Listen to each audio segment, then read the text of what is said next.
Hi, Sean Kosofsky here, the Nonprofit Fixer, where I am doing this Nonprofit Fixer YouTube channel, a set of videos to give you tips, tactics, insights, and other advice on fundraising, board development, and nonprofit leadership.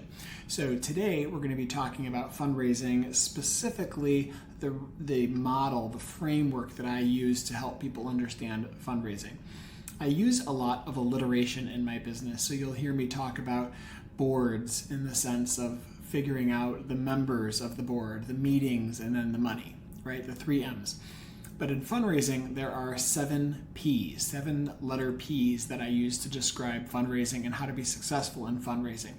Down below, you'll see a link to a blog post that goes through a big chunk of this, so I'd love you to go check that out. And while you're down there, give me a like at the end of this video and hit subscribe too. The 7 Ps of fundraising, in my mind, help capture and conceptualize and give us a framework for how fundraising actually works. The first P is the pitch. And what that means is you need to be good at, whether you're a candidate or a nonprofit or you're raising money for yourself to go to school, whatever, you need to have a good pitch. There are many different philosophies on what makes a good pitch. Sometimes it's storytelling, sometimes there's a formula, there's lots of different ideas. But in a nutshell, in a good pitch, you are helping explain what the problem in the world is and how you're going to help solve that problem and why people should give support to you to go do that, right? So even companies that are raising money for Series A funding or Series B funding are using similar frameworks. So the first P in the fundraising framework is the pitch, helping to very creatively and in a compelling way and succinctly describe what the problem in the world is and how you're going to solve it. The next thing is the platform. That's the second P. And that is the way by which you're going to deliver your pitch to people, which is the third P.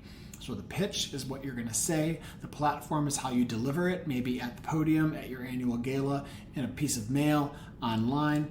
The platform is the way you're doing the fundraising, delivering of the pitch. And it is to the people, right? So there are people helping fundraise, your board, your staff, you, but then there are the people you are fundraising to, people you are fundraising from. And that is another set of people. There are many people involved in fundraising. And so when you think about the pitch, the platform, and the people, you're making up a good chunk of what fundraising means. Helping organizations work through these 3 Ps is critical. The fourth P then is planning. That's where you put it all into one written document and decide who does what by when. And that is a development plan, that is a fundraising plan. I sell one of these on my website, but in the blog down below, you'll see me map out this with all the links to all the critical documents you need.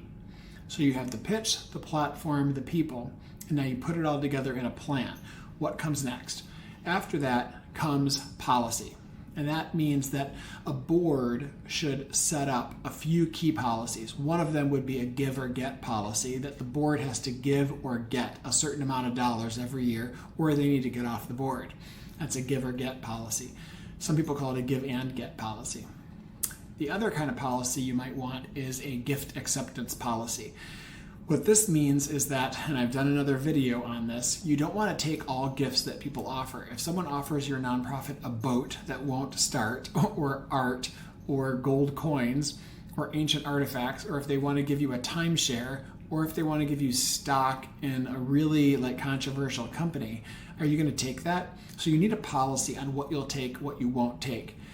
And so we've gone through the pitch, the platform, the people, the plan, and then the policy. The next one is perspective. And that really comes down to attitude. Like, how do we approach fundraising? It is a mindset question. But if our perspective is that we see abundance, if our perspective is that there's unlimited numbers of people that can give us money, we're going to have a much better attitude about fundraising. So perspective is a lot of different things, but it's part of this whole framework that I teach. Finally is practice. And basically, most fundraising takes practice and acumen and getting better at it over time. And so All of these 7 Ps taken together are how you build a strong fundraising shop inside your organization. So go down below and check out the blog post that I linked to. Hit subscribe, give me some comments down below on whether you have found this helpful, and grab all the free resources that I linked to. And some of them are paid, but some of them are free down in the blog post that I linked to below. But thank you all so much, and I hope you enjoyed this basic framework for fundraising and how you can hit all of your goals in your organization if you just have a framework.